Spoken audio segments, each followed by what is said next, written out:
Very good morning to all. We have already completed with basic concepts, residential status and exempt income. Now we are moving towards heads of income. What are the 5 heads of income? Salary, house property, PGBP, capital gain and other sources. Right? We are moving to the very first head of income, and that is salary. What is salary? Any payment by employer to employee is salary. It is not necessary that the employer should call it by the name salary. ये जरूरी नहीं है कि employer उस payment को देते समय कहता है कि ये सैलरी है. जो कुछ भी एम्प्लॉयर से एम्प्लॉय को मिलता है वो सैलरी कहलाता है. इनफैक्ट आपको सरप्राइज होगा ये जान के कि अगर एम्प्लॉयर एम्प्लॉय को खाना खिला देता है तो जिस वैल्यू का खाना खिलाता है वो भी एम्प्लॉय के हाथ में सैलरी की इनकम है. एम्प्लॉयर एम्प्लॉय को कार दे देता है, परमानेंटली दे देता है, या फिर ऑफिस आने जाने के लिए दे देता है, या फिर ऑफिस के काम को करने के लिए दे देता है. कुछ ना कुछ बेनिफिट एम्प्लॉयर से एम्प्लॉय को गया है और ये बेनिफिट की वैल्यू लगाई जाएगी और ये भी सैलरी की इनकम है. एम्प्लॉयर एम्प्लॉय को रहने के लिए घर दे देता है, जब तक वो काम कर रहा है. इसकी भी वैल्यूएशन है, कुछ ना कुछ वैल्यू है इस बेनिफिट की, इसकी वैल्यूएशन की जाएगी और ये भी एम्प्लॉय के हाथ में क्या है? सैलरी है.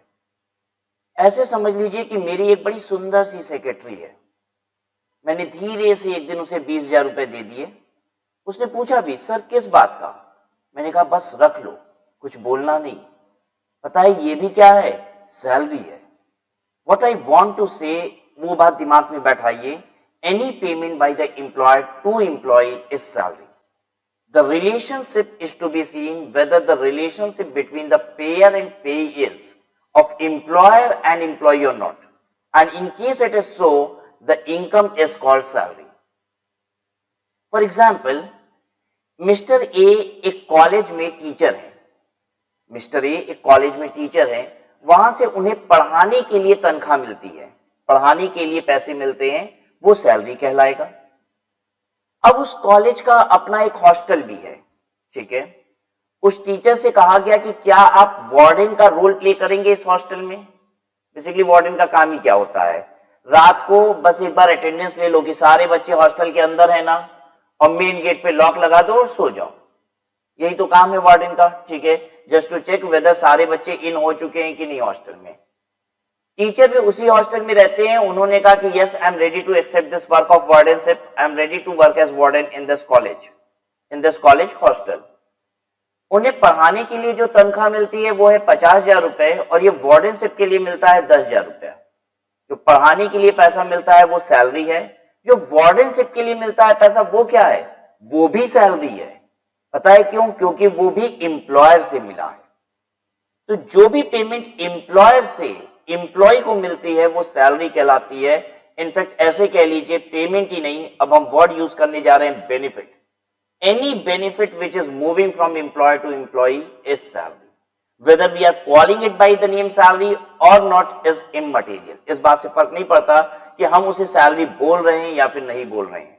बेनिफिट मूव कर रहा है एम्प्लॉयर से एम्प्लॉय को, वो सैलरी है. एम्प्लॉयर अपने ऑफिस में रखा हुआ पुराना सोफा सेट एम्प्लॉय को दे देता है. पता है ये भी क्या है? सैलरी है. आइए समझते हैं ऐसा क्यों है. देखिए, गवर्नमेंट जो लॉ बनाती है इनकम टैक्स का, वो चारों तरफ से रास्ते बंद करके बनाती है. ऐसे समझ लीजिए कानून लक्ष्मण रेखा होता है.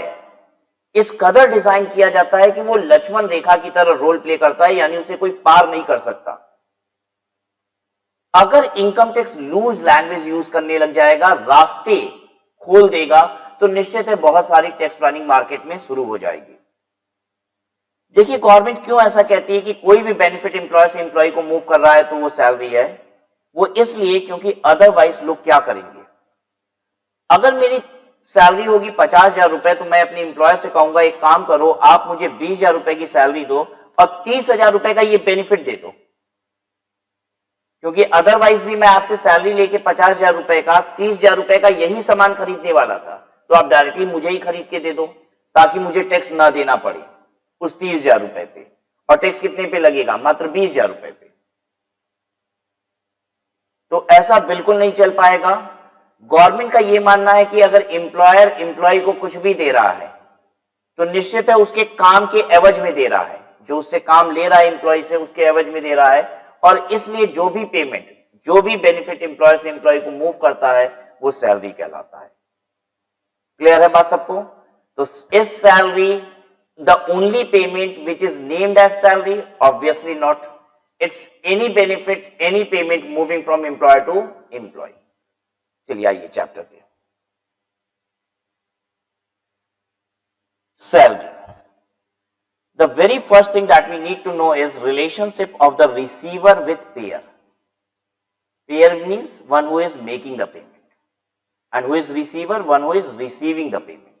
क्या रिलेशनशिप होना चाहिए रिसीवर का और पेयर का, पैसा लेने वाले का और देने वाले का? ये रिलेशनशिप होना चाहिए एम्प्लॉयर और एम्प्लॉय का। Income under the head salary is taxable only if there is employer-employee relationship between the payer and payee. Employer-employee relationship होना चाहिए पेयर और पेई के बीच में।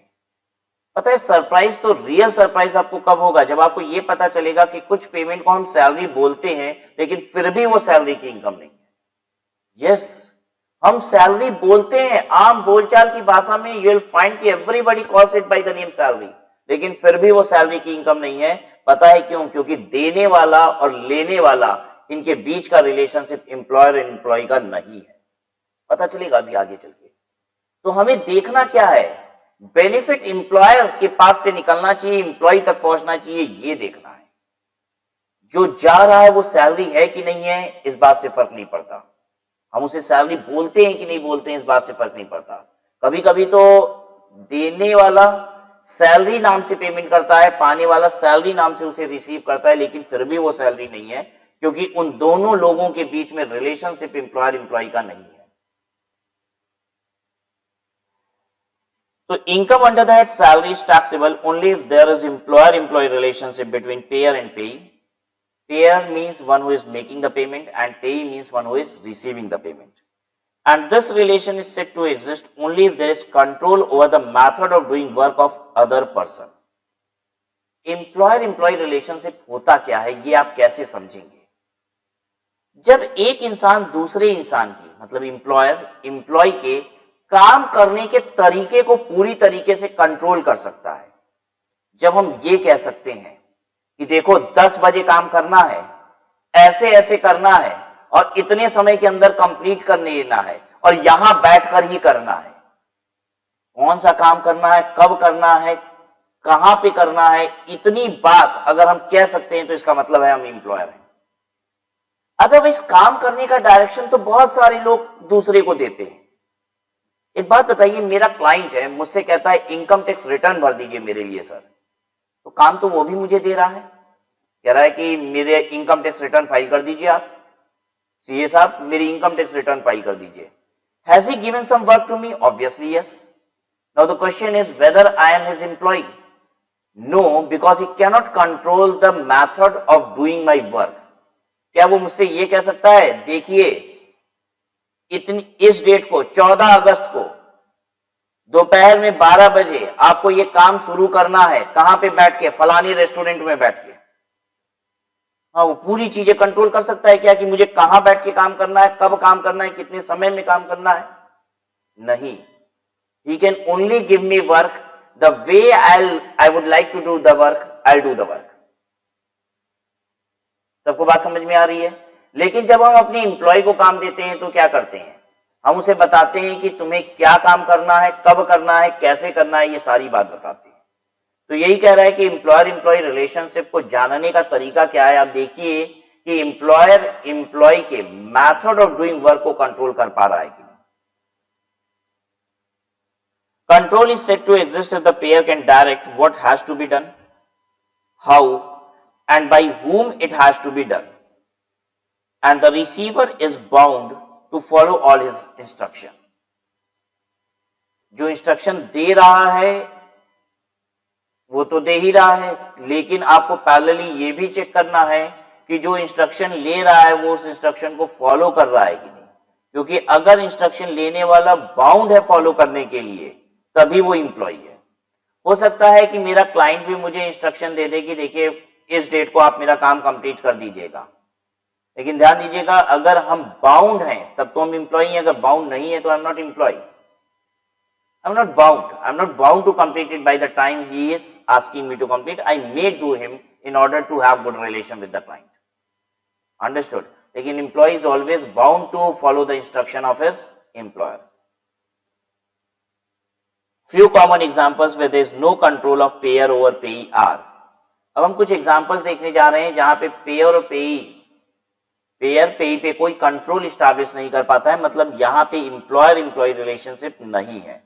अगर एम्प्लॉयर एम्प्लॉय रिलेशनशिप नहीं है तो इसका मतलब ये है कि ये जो एग्जाम्पल्स हैं ये सैलरी नहीं है, दीज आर नॉट सैलरी, ये सैलरी नहीं है।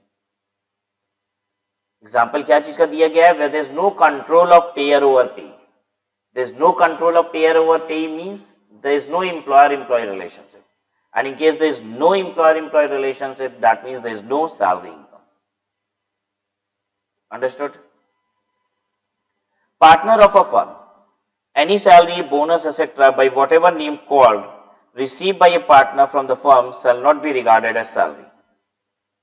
Any salary, bonus, etc. by whatever name called received by a partner from the firm shall not be regarded as salary.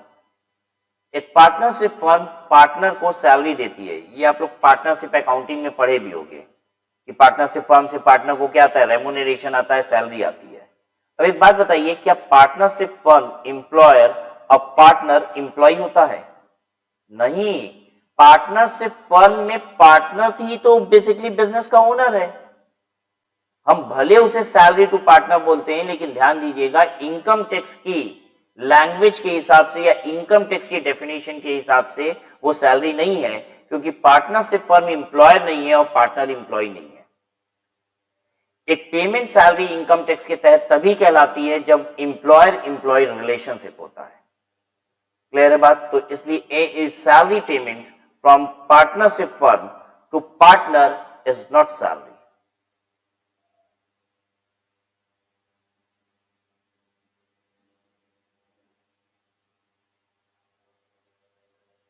ये एक फर्म है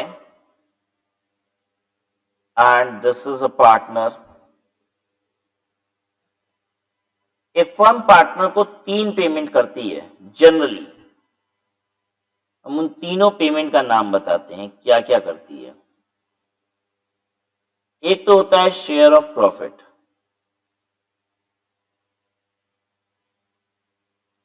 दूसरा जो अभी आप लोगों ने पढ़ा कि सैलरी की पेमेंट करती है, और तीसरा इंटरेस्ट ऑन कैपिटल। बताइए ठीक बोल रहे हैं कि नहीं? ऐसा ही पार्टनरशिप अकाउंटिंग में आपने देख रखा होगा। Partnership firm generally makes 3 kind of payment to a partner. Share of profit जाता है उसके पास, interest on capital and salary. ठीक है, सैलरी या फिर क्या लेते हैं, रेम्यूनरेशन टू पार्टनर। तीनों पेमेंट की बात करते हैं, इसे क्या ट्रीट किया जाता है, कौन से हेड में ये टैक्सेबल होती है। अगर एक firm share of profit partner को देती है तो क्या होगा, कौन से हेड की इनकम है share of profit to partner? Share of profit to partner is exempt. This is exempt.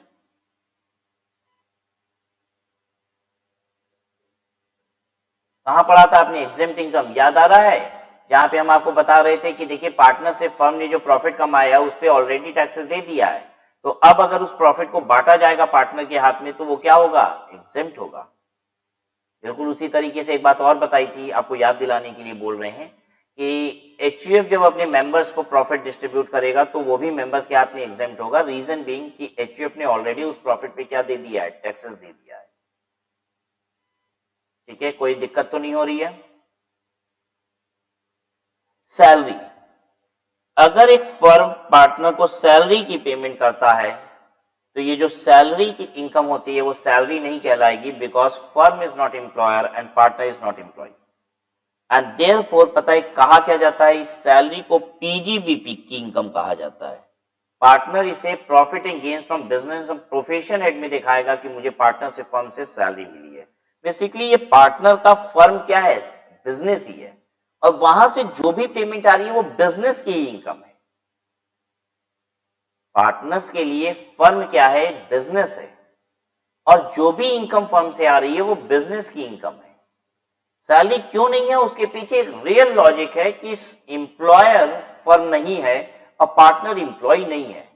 Basically partner he owner है बिजनेस की। इंटरेस्ट ऑन कैपिटल, जिस तरीके से अभी हमने आपको सैलरी के लिए बात समझाई, बिल्कुल उसी तरीके से समझिए कि पार्टनर के लिए फर्म बिजनेस है और ये पेमेंट बिजनेस से आ रही है। ये कोई इन्वेस्टमेंट का इंटरेस्ट वगैरह नहीं है, ये बिजनेस का ही कुछ पैसा हम इंटरेस्ट के नाम से निकाल ले रहे हैं। इन ट्रू सेंस ये बिजनेस का पैसा आ रहा है पार्टनर के हाथ में। ये भी कौन सी इनकम है, PGBP.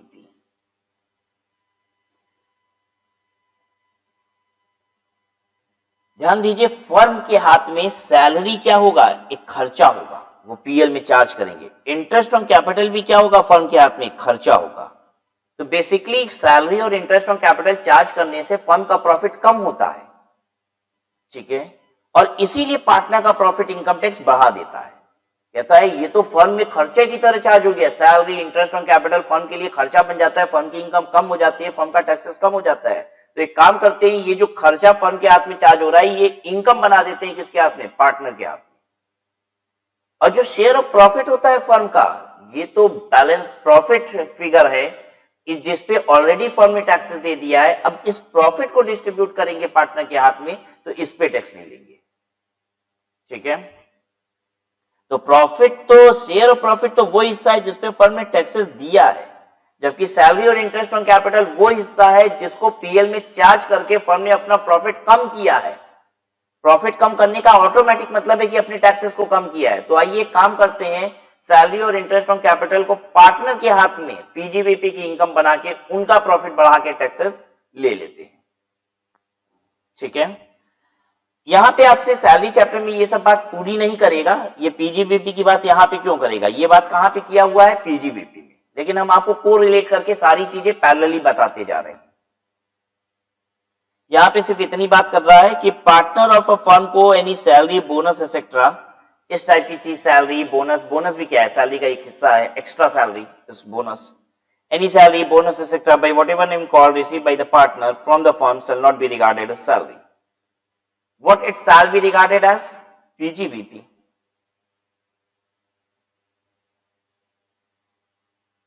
Clear to all? Why has it not been written that it shall be regarded as PGBP? As because we are studying the chapter salary. So हमें सिर्फ सैलरी की बात ही यहाँ पे बताई जाएगी। It has been regarded as PGBP, ये बात PGBP चैप्टर में आप पढ़ने को मिलेगा, लेकिन हम आपको पैरेलली बताते जा रहे हैं। Director who is not employee, director who is not employee,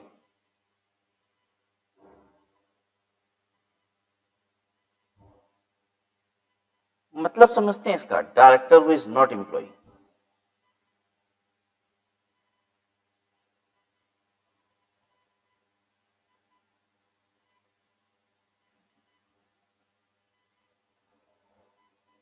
पहले आपसे बात करते हैं कि डायरेक्टर्स बेसिकली क्या क्या, डायरेक्टर्स की बात आती है कंपनीज के हिसाब से बात की जाए तो डायरेक्टर्स कौन है। एक तो आप सुनते हो कि मैनेजिंग डायरेक्टर, एमडी, दूसरा डब्ल्यूटीडी, और तीसरा वर्ड होता है डायरेक्टर।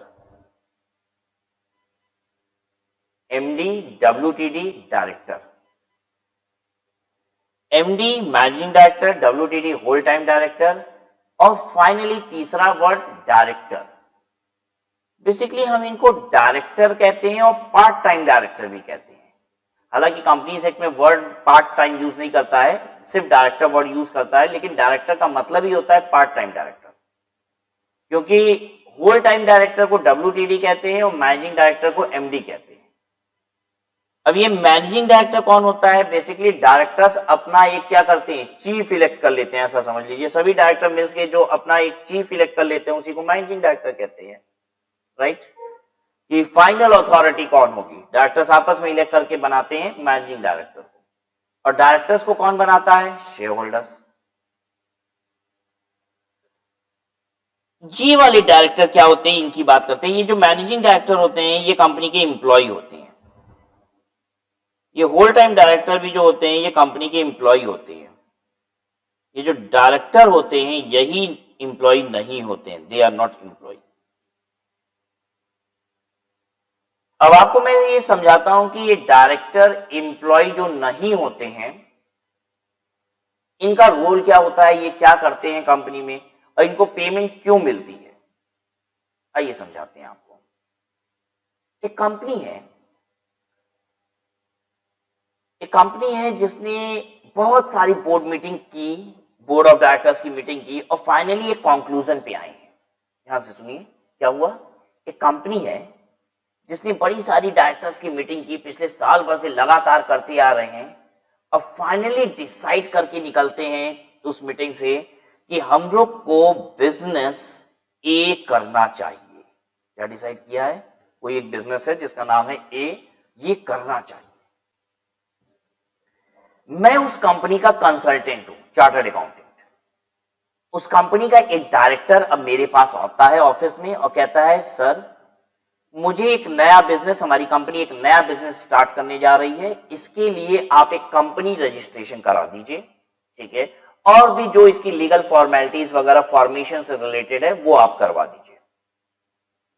या ध्यान से सुनिएगा, वो मेरे पास किस लिए आए हैं। क्या मुझसे वो बिजनेस के बारे में समझने आए हैं? बिल्कुल भी नहीं। बिजनेस का डिसीजन ऑलरेडी वो बोर्ड ऑफ डायरेक्टर्स की मीटिंग में ले चुके हैं। मेरे पास वो सिर्फ इसलिए आए हैं कि राज अग्रवाल जी उनकी कंपनी का रजिस्ट्रेशन करा देंगे और जो भी लीगल फॉर्मेलिटीज फॉर्मेशन से रिलेटेड होती है वो करा देंगे, ठीक है। मैंने उनसे पूछा बिजनेस आपका जो है वो ए बिजनेस है, थोड़ा सा इसके बारे में बताइए। तो 2 मिनट उन्होंने बिजनेस के बारे में बताया मुझे, ठीक है। बड़ा पॉजिटिव भी था उस बिजनेस को लेके, बिजनेस ए को। मैंने तुरंत उनसे बोला आप क्यों बिजनेस ए कर रहे हैं साहब, जरा ध्यान दीजिए, बिजनेस बी कीजिए ना अगर आपको करने का मन ही है तो। आपका जो एग्जिस्टिंग बिजनेस ऑलरेडी चल रहा है उससे बी बिजनेस बहुत रिलेटेड है। मार्केटिंग के टूल्स आपके सेम यूज हो जाएंगे बिजनेस बी के लिए जो आपके पास एग्जिस्टिंग मार्केटिंग टूल्स हैं। कंज्यूमर मार्केट भी आपका वही है जिसमें आप एग्जिस्टिंग डील कर रहे हो, मतलब आपको नए मार्केट को एक्सपैंड करने की जरूरत नहीं पड़ेगी। द सेम बायर जो आपके एग्जिस्टिंग बिजनेस का बायर है वही आपके बिजनेस बी का भी बायर बनेगा, कस्टमर बनेगा इस बिजनेस का। और तो और बिजनेस बी को करने के लिए गवर्नमेंट ने फिलहाल इस एरिया को एससीजेड डिक्लेयर किया है जहां पे बिजनेस बी किए जाने वालों को 10 साल के लिए टैक्स बेनिफिट है। और तो और बिजनेस बी को करने के लिए जो रॉ मटेरियल की आवश्यकता है उस रॉ मटेरियल के इंपोर्ट पे गवर्नमेंट इस समय कस्टम ड्यूटी को रिड्यूस कर रखी है। मैंने इतनी सारी बात बताई उसको। और बिजनेस ए और बिजनेस बी बहुत ज्यादा आपस में दूर भी नहीं है, ऑलमोस्ट एक जैसे ही है। तो why to go for business A, business B पे जाइए, प्रॉफिट मार्जिन हायर होगी क्योंकि एक तो गवर्नमेंट आपको रॉ मटेरियल पे इंपोर्ट ड्यूटी कम ले रही है, दूसरी बात एससीजेड में आप इस यूनिट को लगा दिए, लैंड सस्ती मिल जाएगी, और तो और इनकम टैक्स 10 सालों तक नहीं देना है, ठीक है। ऐसा बेनिफिट गवर्नमेंट लाई है, मैंने उन्हें बताया, ठीक है। जैसे ही मैंने ये बात बताया कुछ भी बोले बिना पलट के सीधे भाग गया, वो निकल गया ऑफिस से।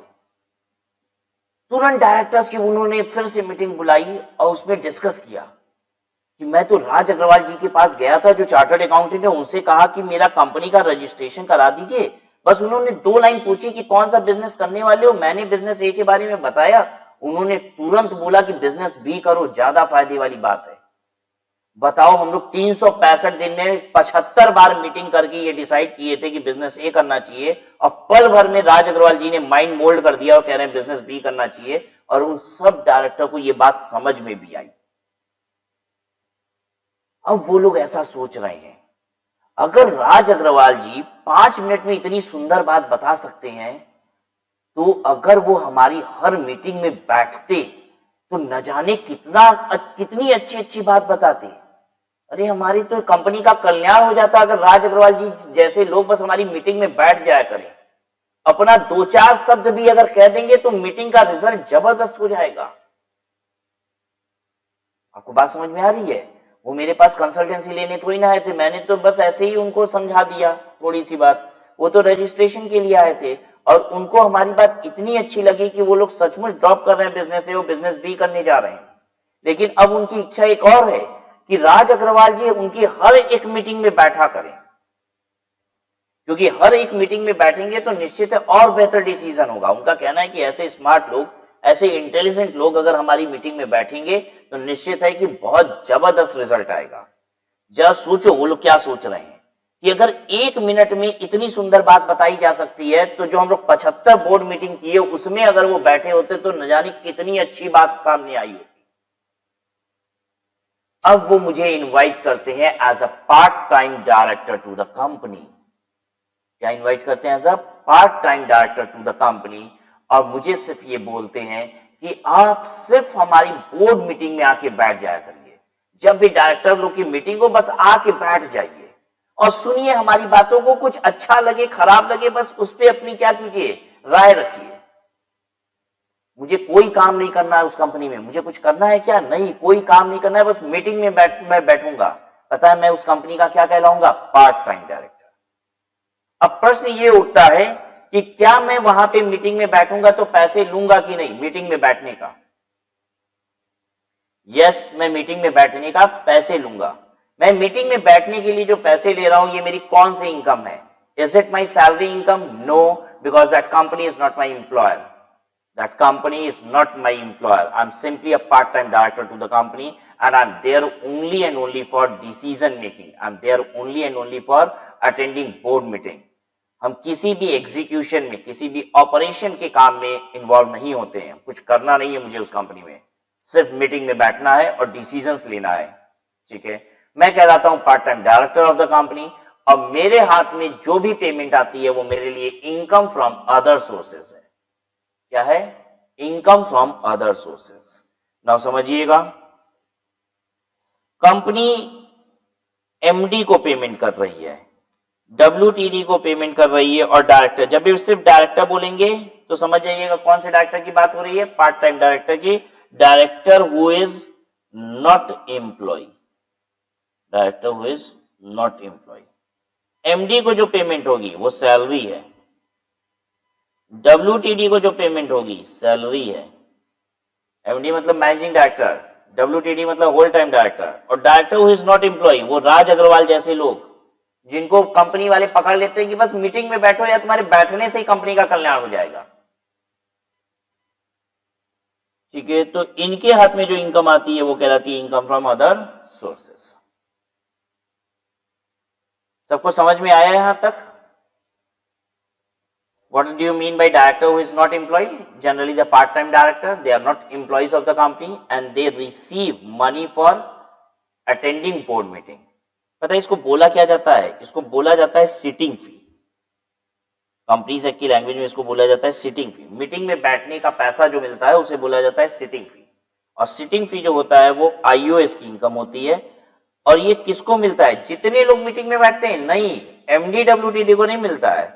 अरे तुम लोग होल टाइम डायरेक्टर हो, तुम मैनेजिंग डायरेक्टर हो कंपनी के, तुम नहीं बैठोगे मीटिंग में तो और कौन बैठेगा? बाहरी लोग आएंगे मीटिंग में बैठने के लिए, इनको तो बैठना ही है। इनको कंपनी अलग से पैसे नहीं देगी मीटिंग में बैठने का, ये तनख्वाह उठाते हैं महीने की, सिर्फ पार्ट टाइम डायरेक्टर को मिलता है। तो sitting fee is IOS income and this is received only and only by part time directors.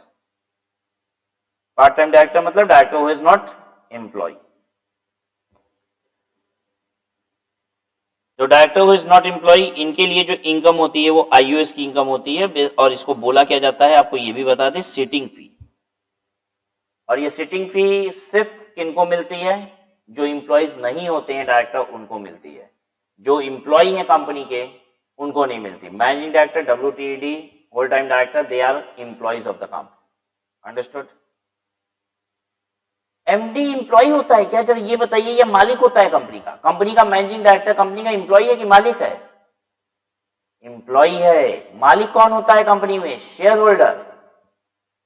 Share holders are the owners of the company, right, जिन्होंने पैसे लगाए हैं। मेंबर्स ऑफ पार्लियामेंट, बड़ी सुंदर बात यहां पे आपको पता चलेगी। मेंबर्स ऑफ पार्लियामेंट, पता है मेंबर्स ऑफ पार्लियामेंट को सैलरी मिलती है, उसको बोला भी जाता है सैलरी। आपने सुना भी होगा कि जो एमपीज हैं उनकी सैलरी इतने रुपए है, ठीक है।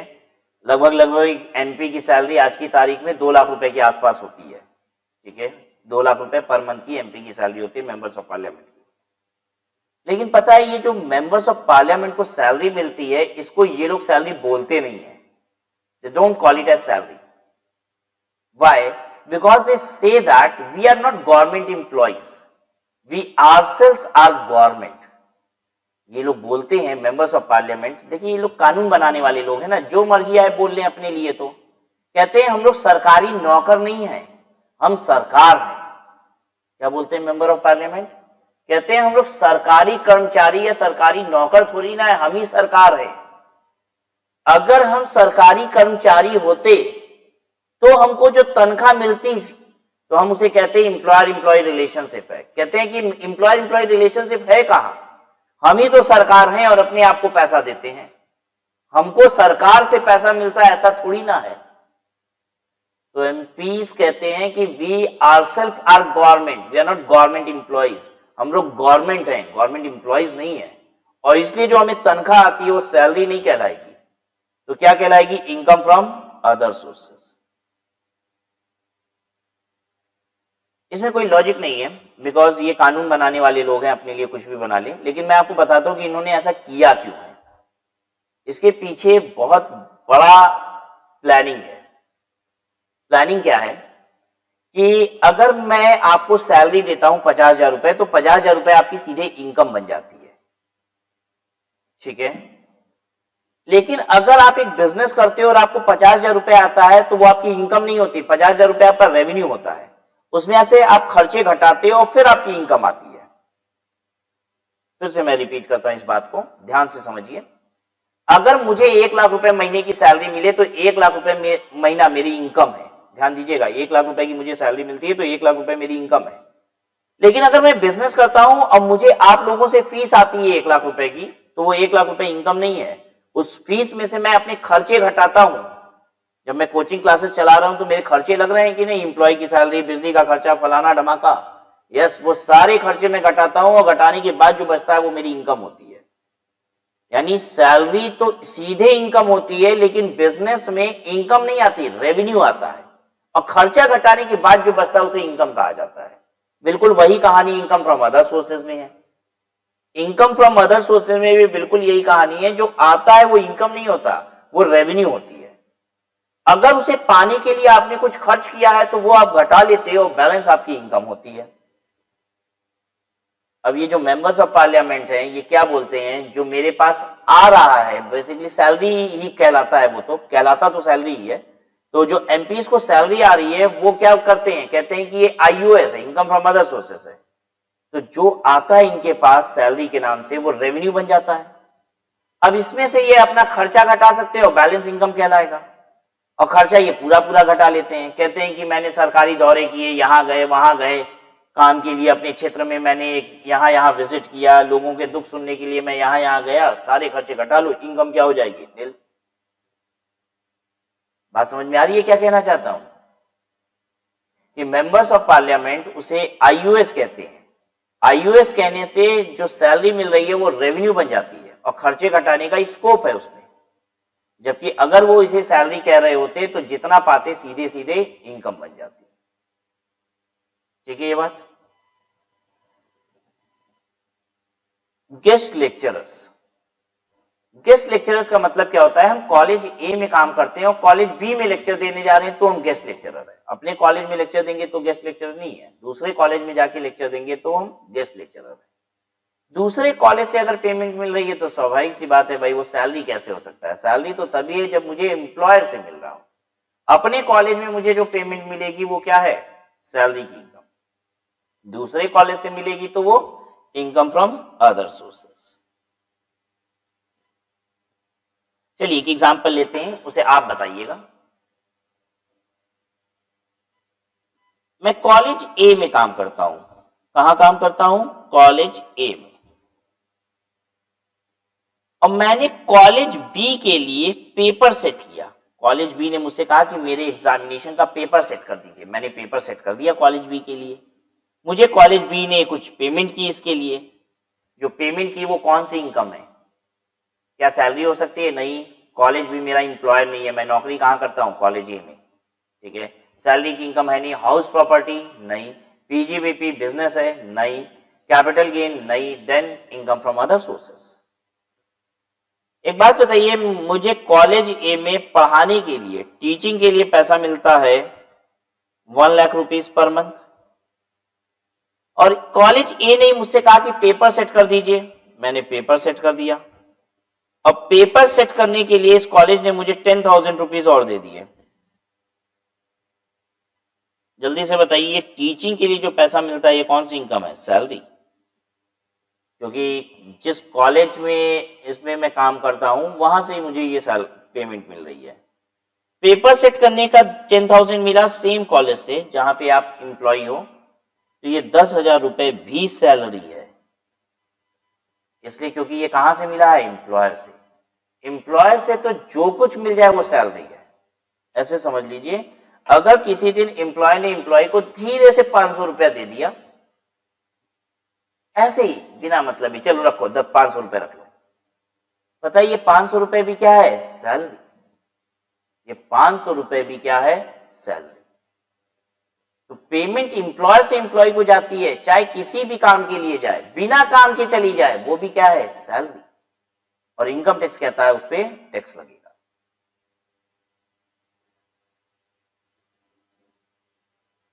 In all these cases income of the receiver is not taxable under the head salary. ये ऊपर वाले सभी केसेस में रिसीवर के हाथ में इनकम सैलरी नहीं कहलाएगी, तो वो तो हमने बता ही दिया। यहां पे पीजीबीपी कहला रहा था, बाकी 3 केसेस में आईयूएस कहला रहा है। Taxability of salary. Taxability of salary. अब हम लोग कुछ सैलरी के एग्जांपल्स देखने जा रहे हैं और साथ में ये भी समझेंगे कि जहां पे सैलरी नहीं है, मतलब कुछ एग्जांपल्स देख रहे हैं जहां पे एक अंडरस्टैंडिंग बनाने जा रहे हैं कि क्या सैलरी होती है क्या नहीं होती है। वेजेस फॉर वर्कर, क्या अंतर होता है वेजेस में और सैलरी में? What is the difference between wages and salary? ऐसे समझ लीजिए, जहां पे मैनुअल वर्क रिक्वायर्ड होता है वहां पे हम बोलते हैं हम वेजेस दे रहे हैं, ठीक है। और जहां पे मैनुअल वर्क नहीं करना है, दिमाग से आप काम ले रहे हो, ठीक है, जहां पे आप दिमाग से काम ले रहे हो और उसके लिए पेमेंट मिलती है तो उसे हम कहते हैं सैलरी, राइट। जैसे मजदूर जब काम करता है तो उसको वेजेस मिलती है, बिकॉज वो हाथ पैर अपने यूज कर रहा है और उसकी वजह से उसे तनख्वाह मिल रही है। इनकम टैक्स कहता है कि मुझे इस बात से फर्क नहीं पड़ता कि वेदर इट इज वेजेस और salary, it is one and the same thing. Wages will also be taxable under the head salary. मतलब for income tax there is no difference between wages and salary. Understood everyone? आम बोलचाल की भाषा में हम लोग ये सब बोलते हैं कि जो मजदूरी कर रहा है वो वेजेस पाता है, जो दिमाग से काम कर रहा है वो सैलरी पाता है। यह आम बोलचाल की भाषा में, इनकम टैक्स के हिसाब से कोई अंतर नहीं है। इनकम टैक्स कहता है वेजेस सैलरी कुछ भी हो उसे हम सैलरी कंसीडर करते हैं एंड टैक्सेबल होगा वो under the head salary.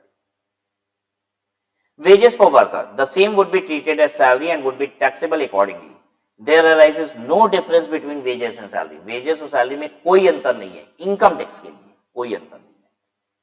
Salary receive by A partner of the firm, बताया हमने, जो पार्टनर सैलरी रिसीव करते हैं पार्टनरशिप फर्म से, तो वो सैलरी नहीं कहला सकता इनकम टैक्स के हिसाब से। रीजन बीइंग कि फर्म एम्प्लॉयर नहीं है और उसके पार्टनर एम्प्लॉय नहीं है, वो पार्टनर ही ओनर है बिजनेस की। तो ऐसे केस में पार्टनर्स को जो भी सैलरी मिलती है फर्म से वो उसकी पीजीबीपी की इनकम कहलाती है। पार्टनर के लिए पीजीबीपी की इनकम कहलाती है। Such remuneration would be treated as business income since the partner is not employee of the entity. Directors fees, director fee को ही सिटिंग फी बोलते हैं बच्चों। सिटिंग फी डायरेक्टर फी एक ही बात है। किसको मिलता है बच्चों सिटिंग फी? पार्ट टाइम डायरेक्टर को। अब पार्ट टाइम डायरेक्टर को ये जो फीस मिलती है क्या ये सैलरी कहलाती है? नहीं, ये आईयूएस की इनकम है। Sitting fee paid to director for attending board meeting is not salary but taxable as other income. Director remuneration, any amount payable to any whole-time director who are also an employee of the company would be treated as salary In any other case, the same would be treated as other income. Director's remuneration का मतलब हो गया salary to director.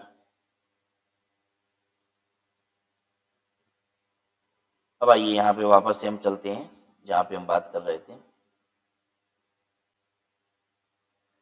देखिए, एक company MD को payment दे रही है, WTD को पेमेंट दे रही है, ये तो सैलरी है. ठीक है. एक कंपनी डायरेक्टर जब भी बोले तो director who is not employee की बात हो रही है, हु इज नॉट एम्प्लॉय मतलब पार्ट टाइम डायरेक्टर, इसको कौन सी पेमेंट कर रही है? ध्यान दीजिए,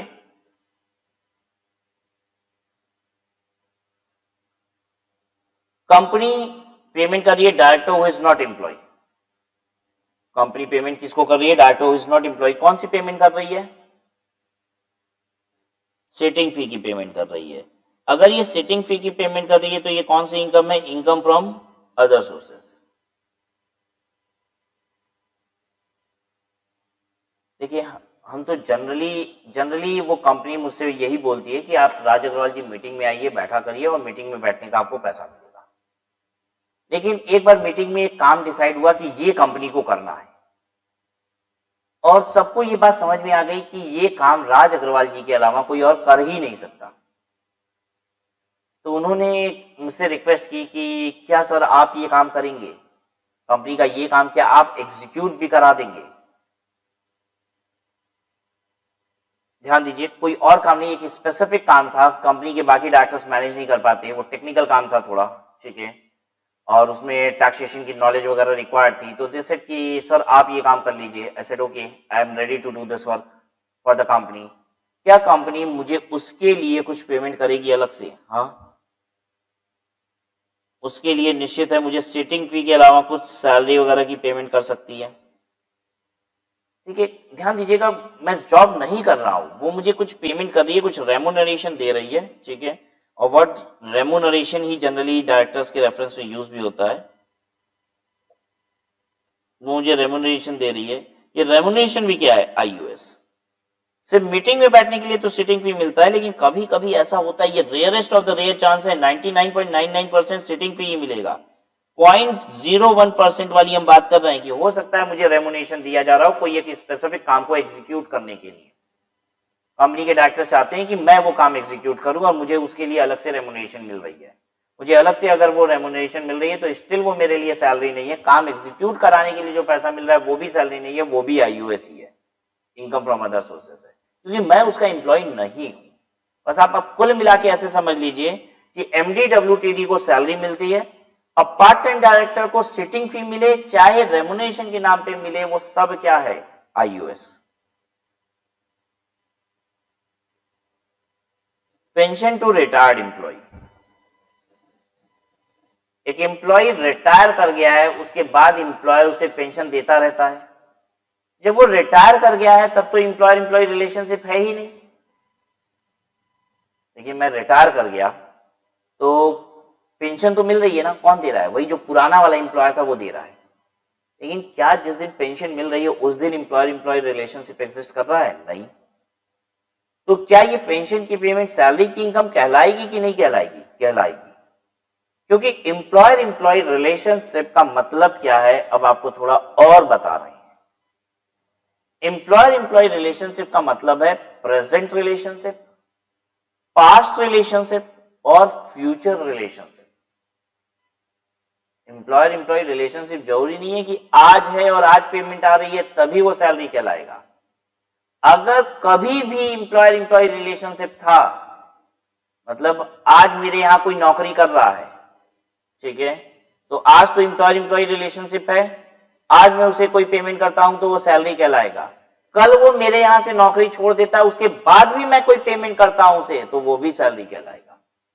क्यों? क्योंकि वो पास्ट रिलेशनशिप है एम्प्लॉयर एम्प्लॉय का. ठीक है. तो एम्प्लॉयर एम्प्लॉय का रिलेशनशिप का मतलब सिर्फ प्रेजेंट रिलेशनशिप नहीं होता. इनकम टैक्स कहता है past relationship, present relationship and even future relationship. Did you understand? और यही रीजन है कि जो पेंशन एम्प्लॉय को मिलती है वो भी क्या कहलाती है? सैलरी की इनकम. क्योंकि पेंशन किससे मिल रही है? पास्ट एम्प्लॉयर से। Pension to legal heir of the deceased employ.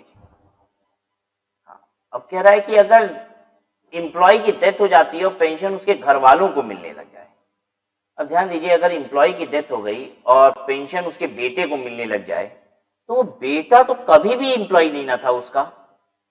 जिस एम्प्लॉयर से अब पेंशन आ रही है, पेंशन क्यों आ रही है? जो एम्प्लॉय था उसकी डेथ हो गई और एम्प्लॉय के बेटे को एम्प्लॉयर क्या कर रहा है? पेंशन दे रहा है। तो समझने वाली बात यह है कि एम्प्लॉय का बेटा तो कभी भी एम्प्लॉय नहीं था उसका। तो ऐसे केस में अगर लीगल हेयर को, यानी कि बेटे को या फिर उस एम्प्लॉय की वाइफ को इसको पेंशन मिलती है, तो इनके हाथ में ये इनकम फ्रॉम अदर सोर्सेस होती है।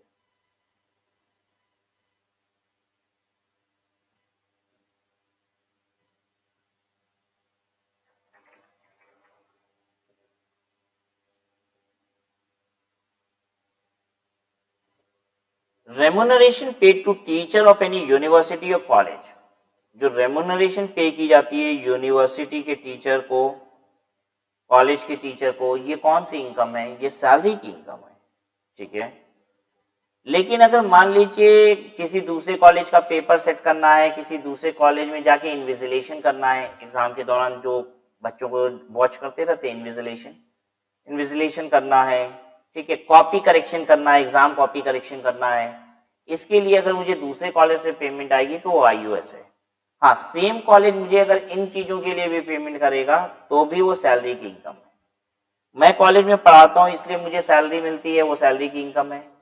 उसी कॉलेज में मैंने पेपर सेट किया, उसी कॉलेज की एग्जाम की कॉपी चेक की, उसी कॉलेज में मैंने इन्विजिलेशन किया और उस कॉलेज ने मुझे अलग से उसके लिए पेमेंट दी, जो अलग से पेमेंट दी वो भी सैलरी की इनकम है। Voluntary retirement payment by employer to employee. अगर एम्प्लॉयर एम्प्लॉय को वॉलंटरी रिटायरमेंट पेमेंट करता है तो वो भी सैलरी है। वॉलंटरी रिटायरमेंट क्या होता है? कभी कभी ऐसा होता है कि मेरे यहाँ जरूरत से ज्यादा एम्प्लॉय हो गए। अब आप कहोगे सर जरूरत से ज्यादा हो कैसे गए, आपने रख क्यों लिया? जब आपकी जरूरत खत्म हो गई थी तो रखना बंद कर देना चाहिए था। नहीं, ऐसा होता नहीं है। कभी कभी क्या होता है कि मेरा बिजनेस बड़ा पीक पे चल रहा था तो मुझे ज्यादा एम्प्लॉयज की जरूरत थी, मैंने रख लिया। अब बिजनेस में डाउनफॉल आ गया है तो अब इतनी एम्प्लॉय की आवश्यकता नहीं है। अब इस फिलहाल समय में जो काम है वो इतना काम नहीं है कि इतनी एम्प्लॉय की आवश्यकता है। तो हम क्या करते हैं? वॉलंटरी रिटायरमेंट स्कीम लाते हैं। हम कहते हैं कि देखिए, आप लोग 25 लोग यहां पे काम कर रहे हैं, इतनों की जरूरत है नहीं, हमें बस जरूरत है 18 लोगों की। 7 लोग अपनी स्वेच्छा से, अपनी इच्छा से निकल जाइए, जो लोग निकलेंगे उनको 50,000 रुपए भी दूंगा मैं। ठीक है, क्यों 50,000 रुपया दे रहे हैं? एक्चुअली हम चाहते नहीं है कि कोई प्रॉब्लम हो हमारी ऑर्गेनाइजेशन में। ठीक है, कोई डिससैटिस्फैक्शन नहीं चाहते। हम चाहते हैं जो जा रहा है वो भी खुशी खुशी जाए। मैं किसी को जबरदस्ती निकालूंगा तो शायद उसे अच्छा ना लगे और बाकी लोग जो मेरे साथ काम करते रहेंगे ना, उनको भी अच्छा नहीं लगेगा। उनको लगेगा अरे ये क्या करते, जब मन करता है रख लेते, जब मन करता है निकाल देते, तुरंत लात मार देते हैं। तो जो लोग मेरे यहाँ काम कर रहे होंगे ना, उनको भी अच्छा नहीं लगेगा।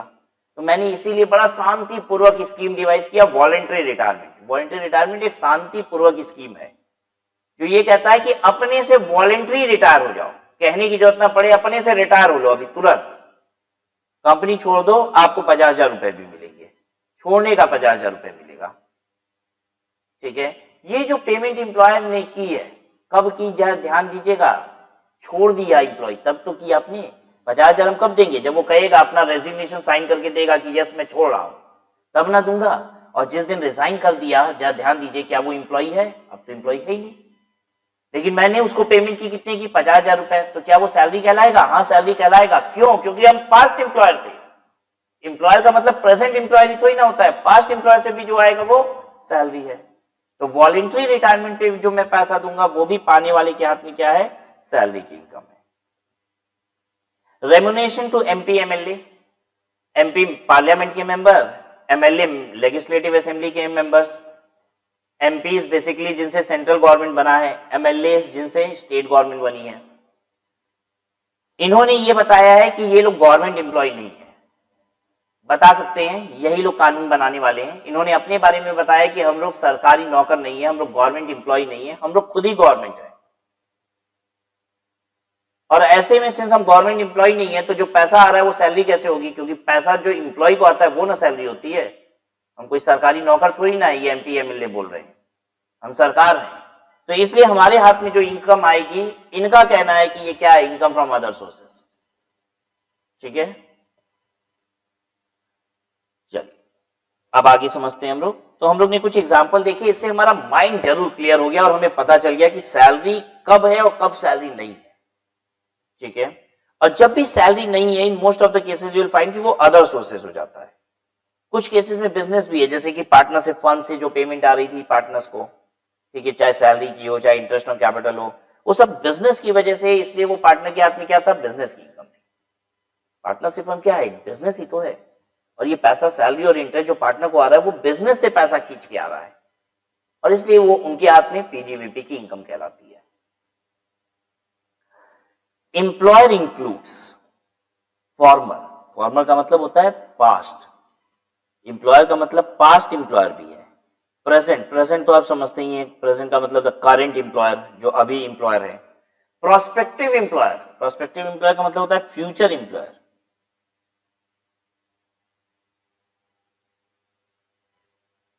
पास्ट एम्प्लॉयर तो हमने आपको समझा दिया कि मेरे यहां पहले कोई जॉब करता था, आज नहीं करता है, लेकिन मैं उसे कोई पेमेंट करूंगा तो वो सैलरी की इनकम उसके लिए कहलाएगी। जॉब छोड़ने के बाद भी उसको अगर मैं कोई पेमेंट करूंगा तो वो सैलरी की इनकम कहलाएगी उसके लिए।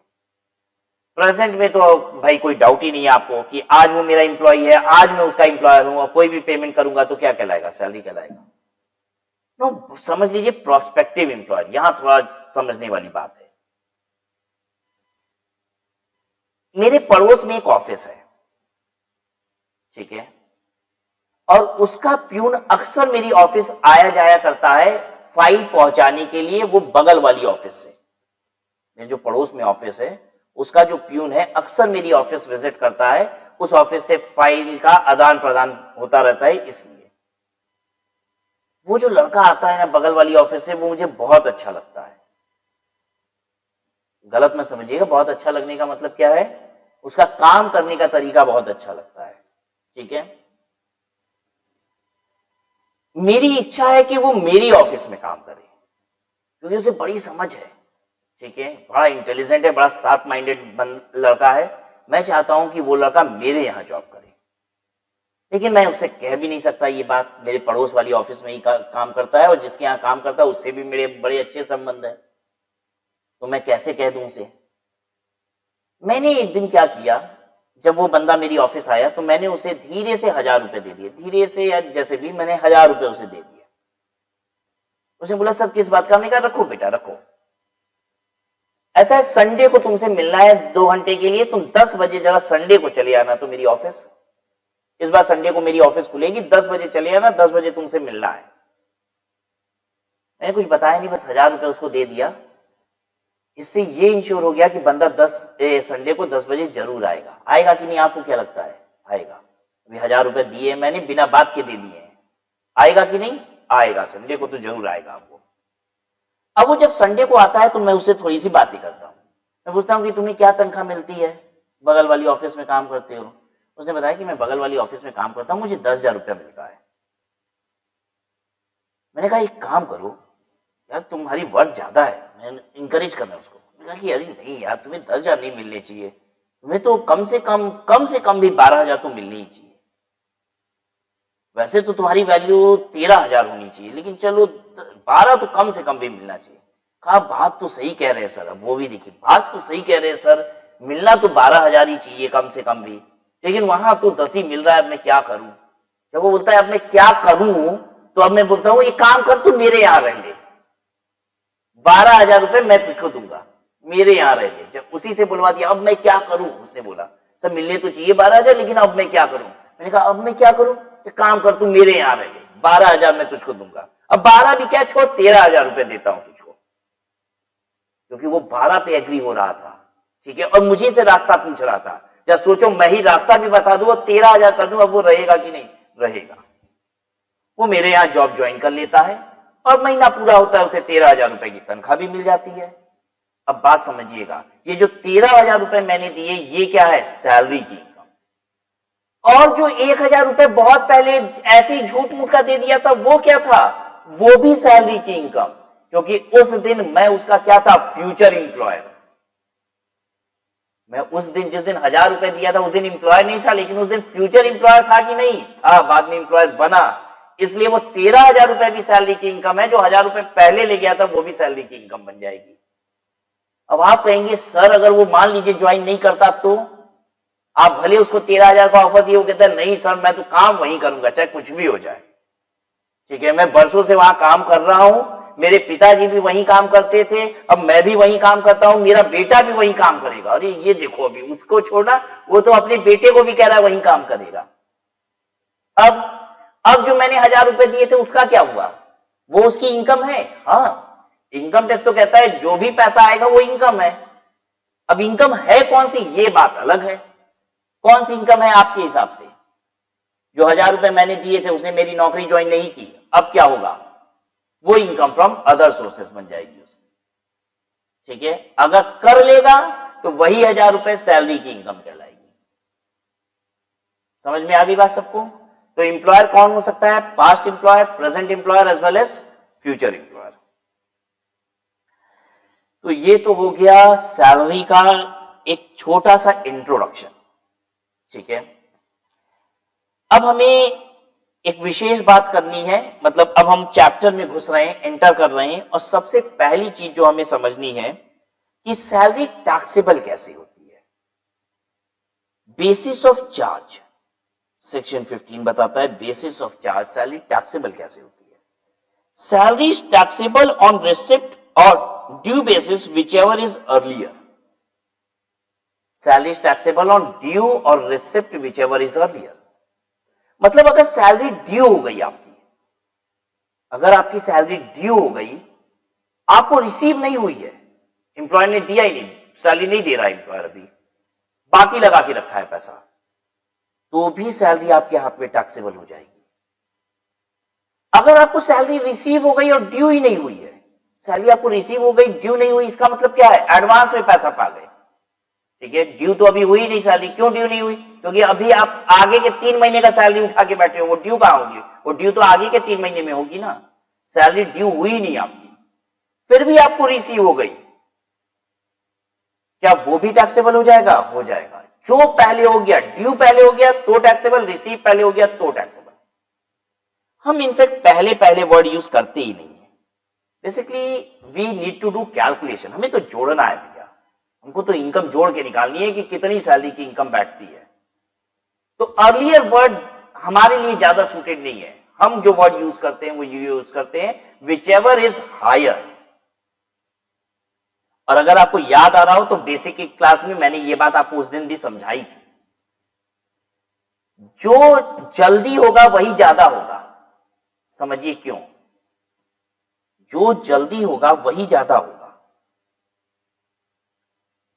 अगर आप 12 महीने काम किए हो, अगर आप 12 महीने काम किए हो तो सैलरी कितने महीने की ड्यू होगी, 12 महीने की salary.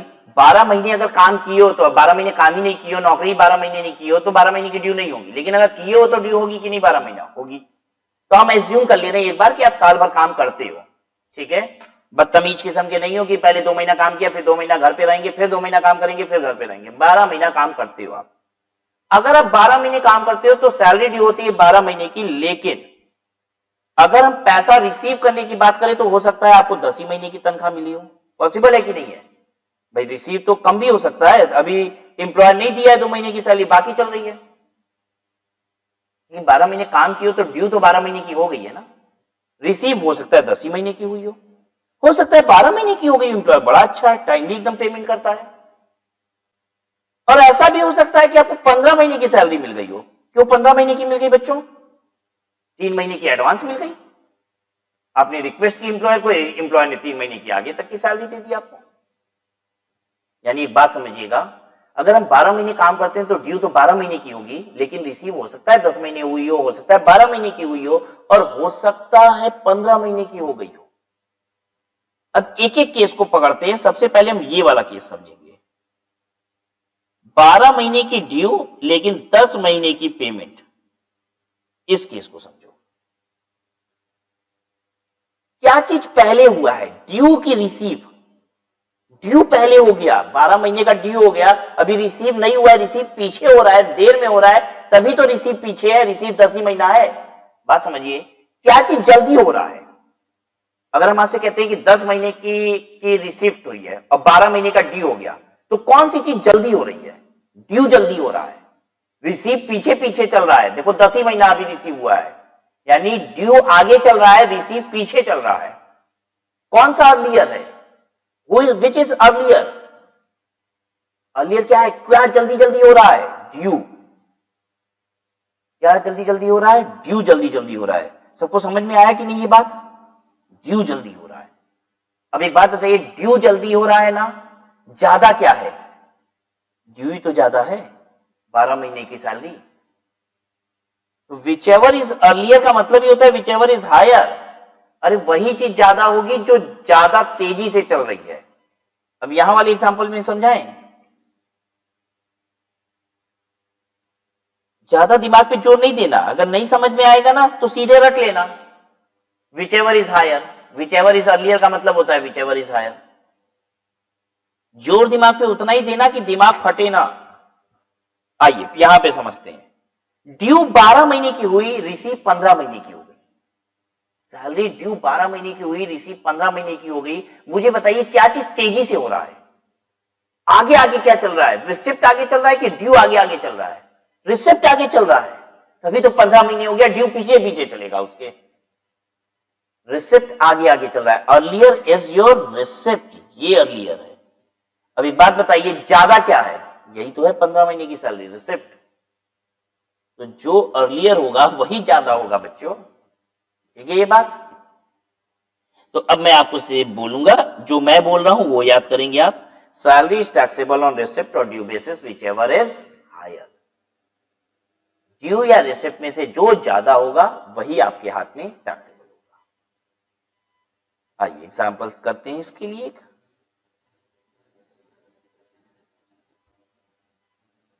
Example number 1।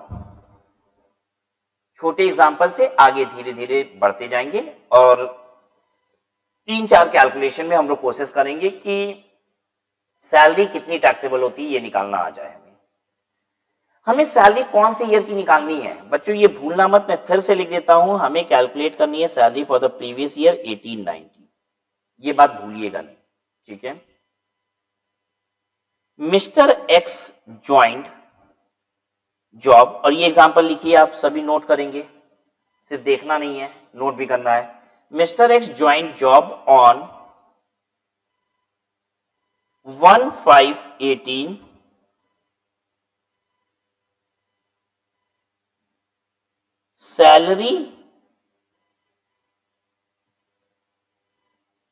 salary gets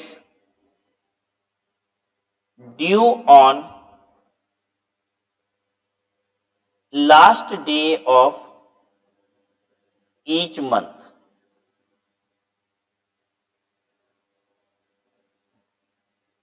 and is paid on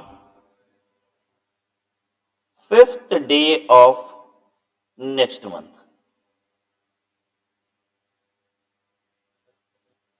Salary per month is ₹30,000. आपको नहीं करना बच्चों, ये क्वेश्चन मैं ही सॉल्व कराऊंगा आपको। पहले क्वेश्चन समझ लीजिए।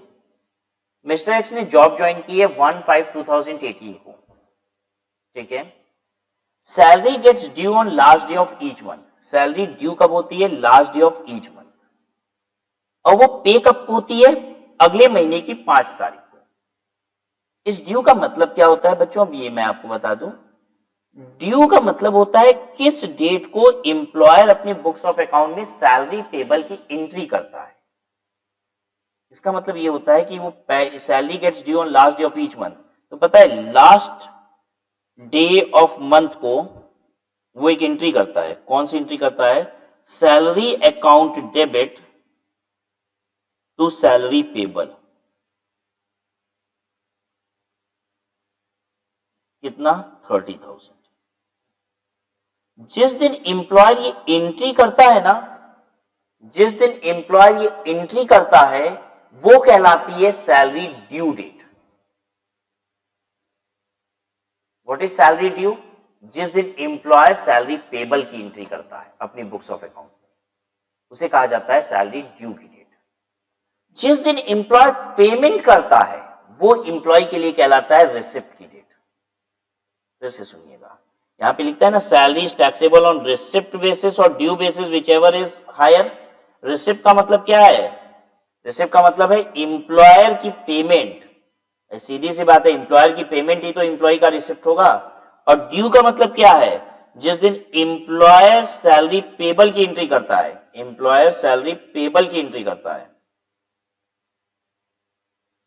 बेसिकली आप ऐसे समझ लीजिए, एम्प्लॉय के हाथ में सैलरी की जो इनकम टैक्सेबल होती है वो डिपेंड करती है एम्प्लॉयर की अकाउंटिंग पे। एम्प्लॉयर किस तरीके से अकाउंटिंग करता है इसी पे डिपेंडेंट होती है एम्प्लॉय की सैलरी की इनकम।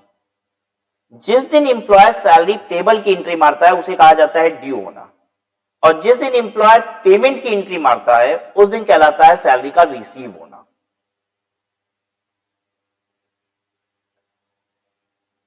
अब पेमेंट की एंट्री किस दिन करता है? 5th day of next month को ये करता है। ठीक है, क्या एंट्री करता है पेमेंट की? सैलरी पेबल डेबिट 30,000 रुपया टू बैंक। बच्चों ये जो पहली वाली एंट्री है इसे कहा जाता है ड्यू की एंट्री, और ये जो एंट्री है इसे कहा जाता है एम्प्लॉय के रिस्पेक्ट में रिसिप्ट की एंट्री। एम्प्लॉयर का पेमेंट एंट्री है, एम्प्लॉय के लिए ये ड्यू है और यही एम्प्लॉय के लिए ये वाला रिसिप्ट है। सबसे पहली ये वाली एंट्री किस दिन मारेगा एम्प्लॉयर? आप बताओ हमको, ये पहली वाली जो एंट्री है ये सबसे पहली बार कब मारेगा एम्प्लॉयर? एक्स ने जॉब ज्वाइन किया है 1/5/18 को, 1 मई को जॉब ज्वाइन किया है, तो पहली एंट्री कब मारेगा वो? Salary gets due on last day of each month. हर महीने की आखिरी तारीख को वो सैलरी पेबल की एंट्री कर देता है एम्प्लॉयर, यानी पहली एंट्री मारेगा वो 30/5/18 को, ये वाली। और सबसे पहली एंट्री ये वाली कब मारेगा एम्प्लॉयर? अगले महीने की 5 तारीख को पेमेंट करता है, तो मई की सैलरी कब पेमेंट होती है? 5 जून को, तो 5/6/18 को पहली बार ये वाली एंट्री होगी।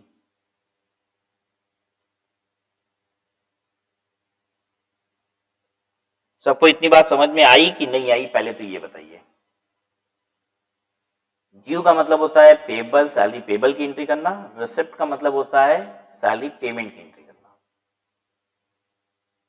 कोई तकलीफ यहां तक?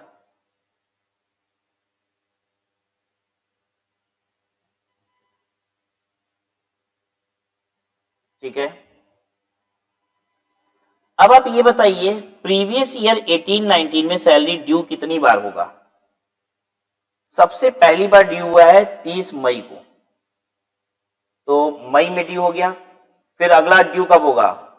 30 जून, फिर 30 जुलाई। आखिरी ड्यू कब होगा? 30 मार्च 2019, 30 मार्च 2019 आखिरी ड्यू होगा प्रीवियस ईयर 18-19 में। ध्यान दीजिए, आप प्रीवियस ईयर 18-19 का बस ड्यू देखिए, तो मई से लेके मार्च तक हर महीने में ड्यू होगा, यानी 11 बार ड्यू होगा। ड्यू होगी सैलरी 11 बार, 30,000 इंटू 11, 3,30,000। रिसिप्ट, रिसिप्ट का मतलब है एम्प्लॉयर ने पेमेंट एंट्री क्या बार की प्रीवियस ईयर 18-19 में। पहली पेमेंट की एंट्री आ रही है जून में, 5 जून को। आखिरी पेमेंट की एंट्री कब आएगी? ऐसे 5 जून को भी आएगा, 5 जुलाई को भी आएगा। 5 जून को मई वाला पे हुआ, जून वाला 5 जुलाई को पे होगा, जुलाई वाला 5 अगस्त को पे होगा। आखिरी पेमेंट की एंट्री जाएगी मार्च में 5 तारीख को। हाँ, और जो मार्च वाली सैलरी होगी ना वो तो अप्रैल में पेमेंट जाएगी, तो वो भूल जाओ अभी। ठीक है, प्रीवियस ईयर 18-19 में कितनी बार पेमेंट की एंट्री कर पाएंगे हम? जून से लेके मार्च तक एंट्री करेंगे। 5 जून से लेके 5 मार्च तक एंट्री होगी। क्या बार होगी? तो देखिए हर महीने में एंट्री हो रही है जून से लेके मार्च तक, बस अप्रैल और मई में नहीं हुई, यानी एंट्री रिसिप्ट वाली जो है वो 10 बार है। 30,000 इंटू 10, 3 लाख। ड्यू और रिसिप्ट में से जो ज्यादा होता है वो सैलरी की इनकम होती है। What is salary income? Salary की इनकम होगी एम्प्लॉय की 3,30,000। मिला कितना एम्प्लॉय को, 3 ही लाख रुपए मिला है, लेकिन इनकम 3,30,000 कहलाएगी, क्योंकि ड्यू 11 महीने की हो चुकी है।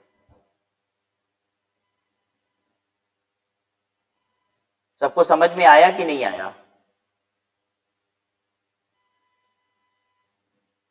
ठीक है।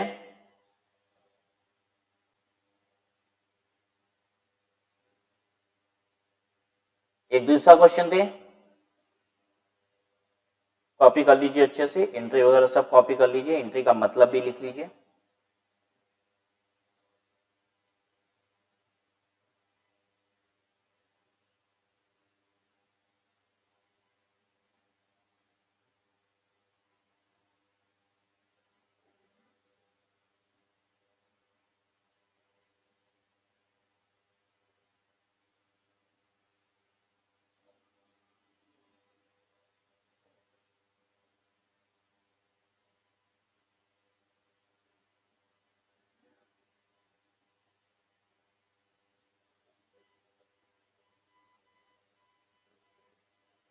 ठीक है, आगे देखिए।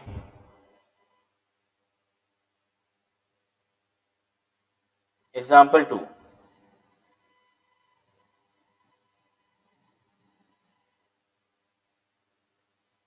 Mister x joint job on 1/1/18.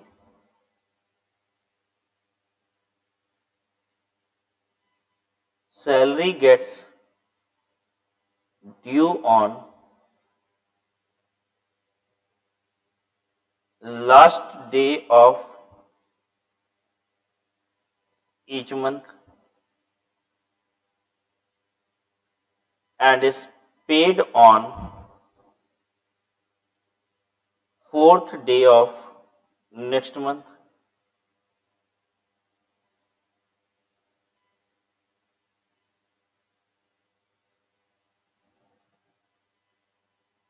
Salary per month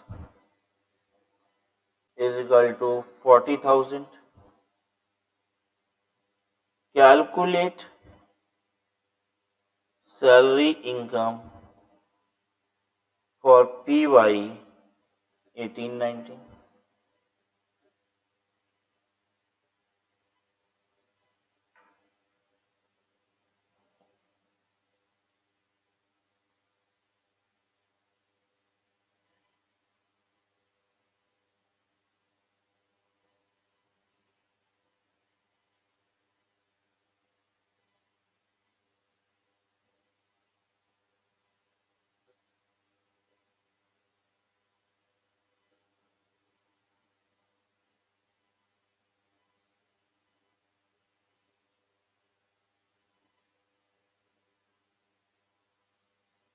ठीक है, यहां तक क्वेश्चन। जॉब की ज्वाइनिंग डेट ध्यान दीजिएगा, हमने 1 जनवरी 2018 दी है। इनकम हमको 1 जनवरी 2018 से नहीं जाननी है, हमको इनकम जाननी है बस प्रीवियस ईयर 18-19 की। 18-19 प्रीवियस ईयर का मतलब फ्रॉम 1 अप्रैल 2018 टू 31 मार्च 2019, ये आपको इनकम निकालनी है। अब ये देख लीजिए कि इस प्रीवियस ईयर में कितनी बार ड्यू हुआ और कितनी बार रिसीव हुआ। सॉल्यूशन बस ऐसे ही निकलेगा, ड्यू कितनी बार हुआ और रिसीव कितनी बार हुआ। जो ज्यादा है वो इनकम है।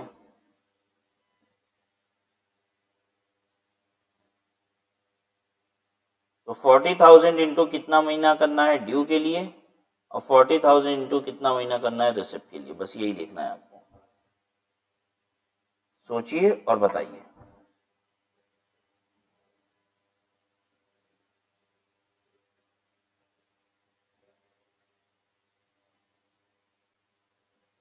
क्लियर है ना सबको?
किया आप लोगों ने?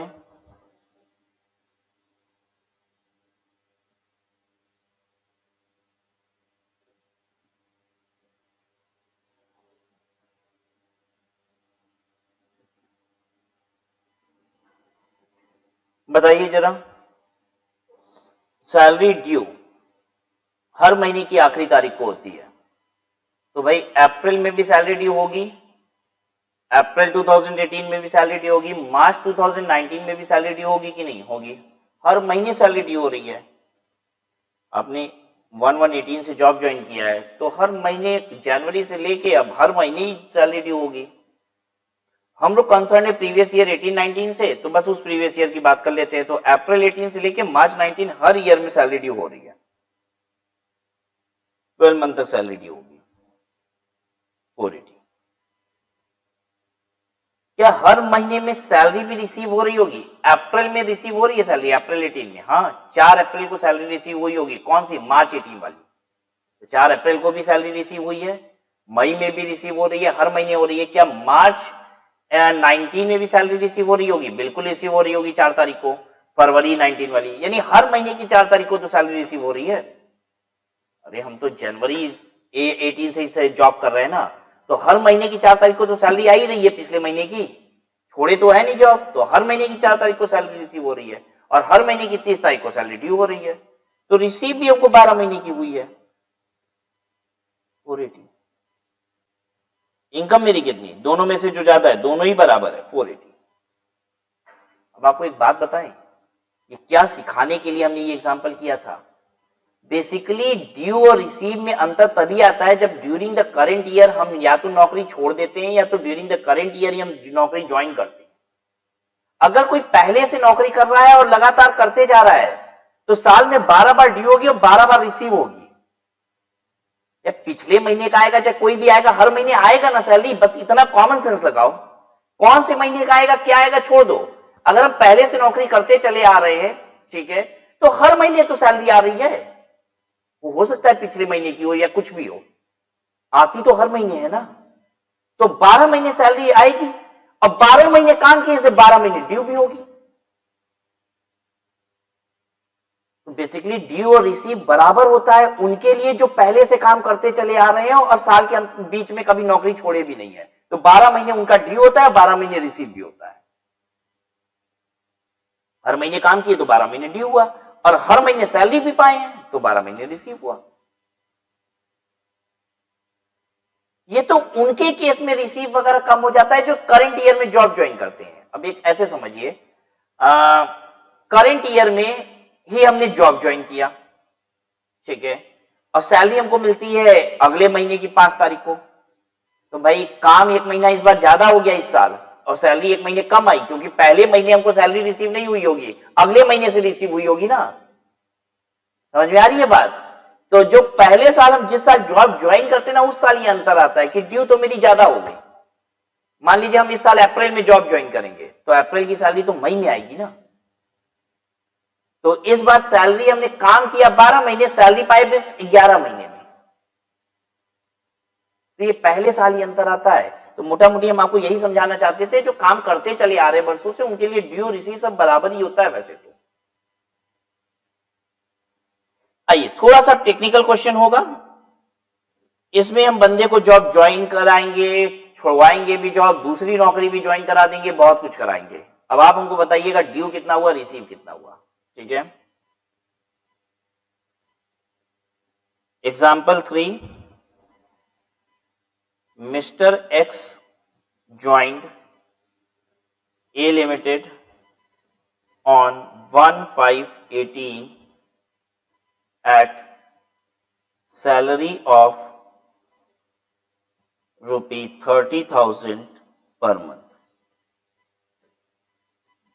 Salary gets due on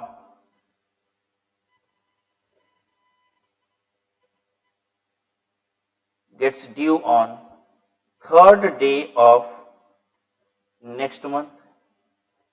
salary due भी अगले महीने की 3 तारीख को एम्प्लॉय कराता है, मतलब सैलरी पेबल की एंट्री पता है कब करता है? अप्रैल की अगर एंट्री होगी तो वो मई की 3 तारीख को एंट्री करेगा, salary account debit to salary payable and paid on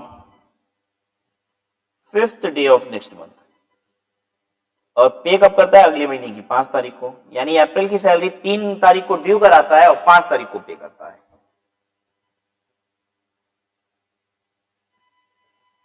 mister x left job on 31st August 2018 and joined B Limited on 1st September 18 at salary of rupee 40,000 per month। समझ में आया? 31 अगस्त को उसने ए लिमिटेड छोड़ दिया और 1 सितंबर को ही उसने बी लिमिटेड ज्वाइन कर लिया। अब वहां पे सैलरी इसको 40,000 रुपया महीने मिल रही है। यहां पे सिस्टम क्या है सैलरी ड्यू होने का? यहां पे salary gets due last day of each month and is paid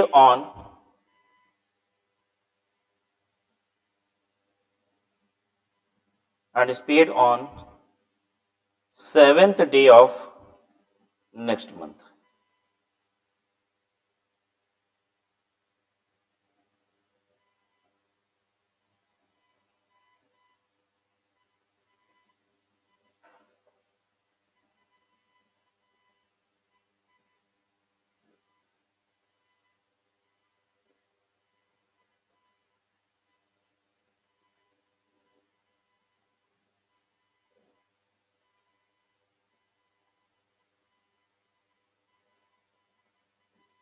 करिए सॉल्व। क्वेश्चन में कोई प्रॉब्लम नहीं ना है?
ये आपने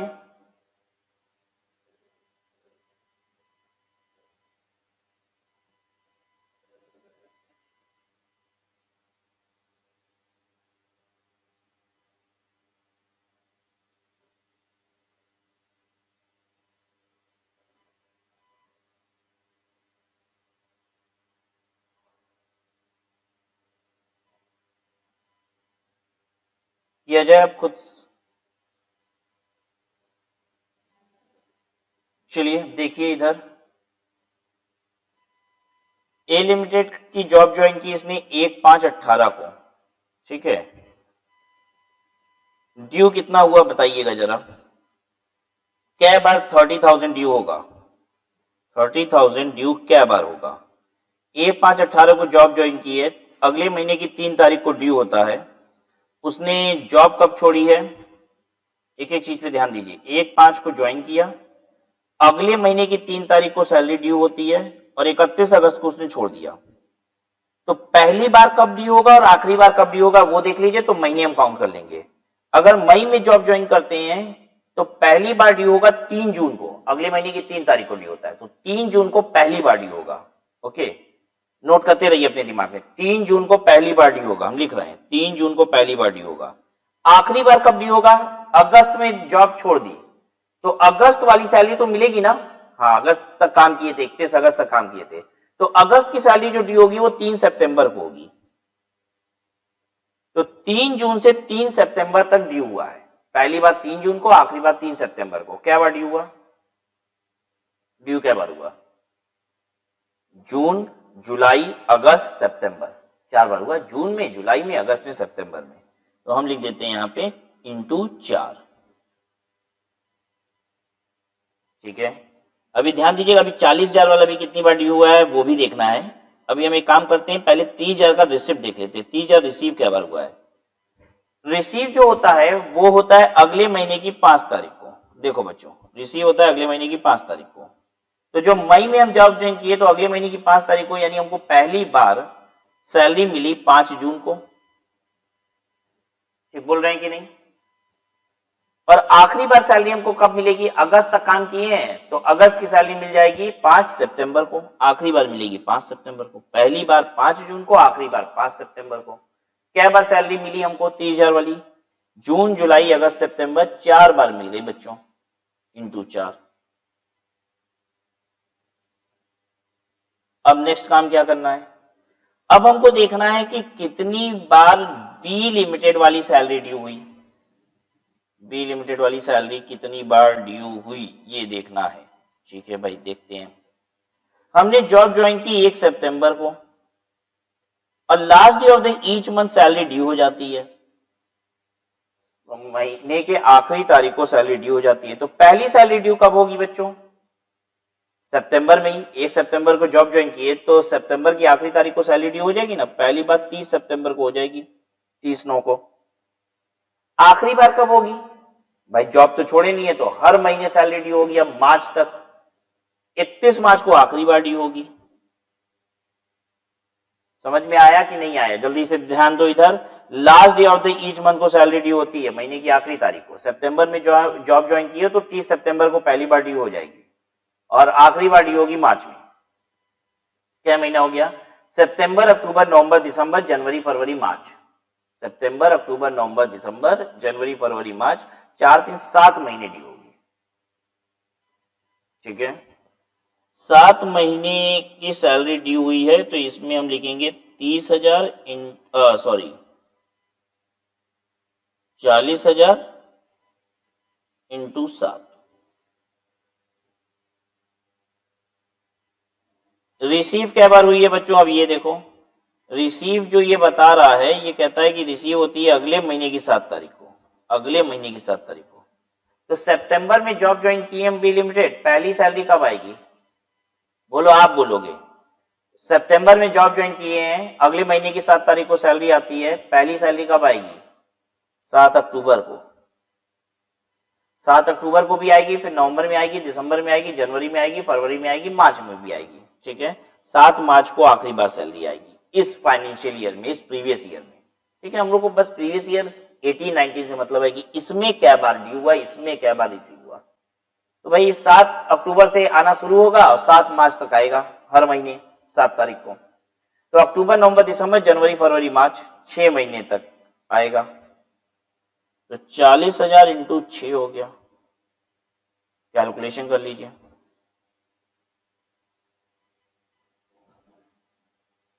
कैलकुलेशन कीजिए।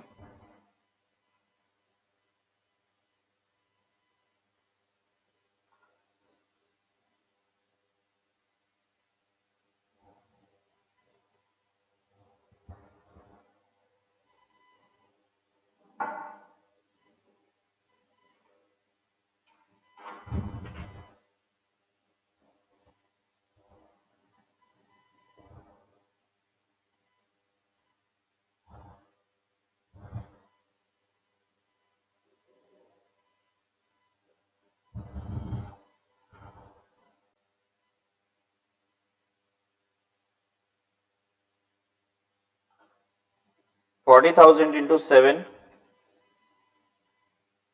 ये हो गया 2,80,000 और 30,000 इंटू 4 1,20,000। 4 लाख।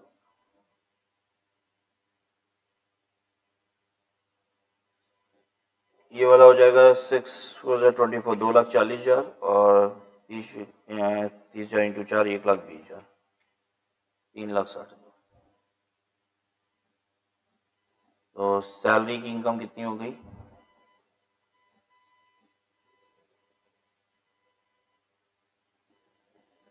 जो दोनों में से ज्यादा है 4 लाख।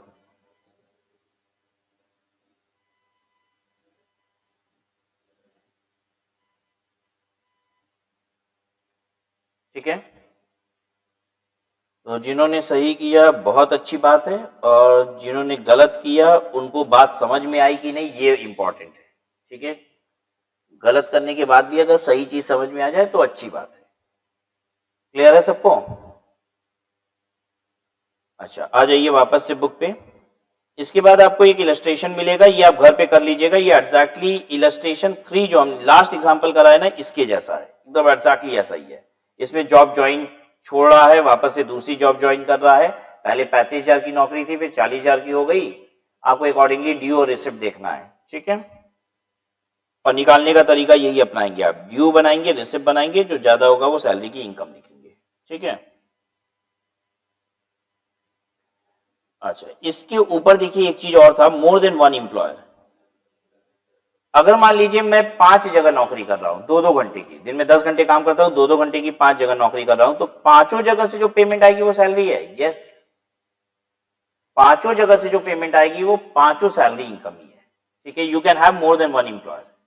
ठीक है, अगर सैलरी 10 लाख जगह से आती है तो 10 जगह से जो आ रही है वो सैलरी की इनकम है। इलस्ट्रेशन 1 ये आप घर पे ही देख लेंगे। चलिए, आज की क्लास यहीं पे स्टॉप करते हैं। नेक्स्ट क्लास में आएंगे तो आपसे आगे की बात सैलरी चैप्टर में करेंगे।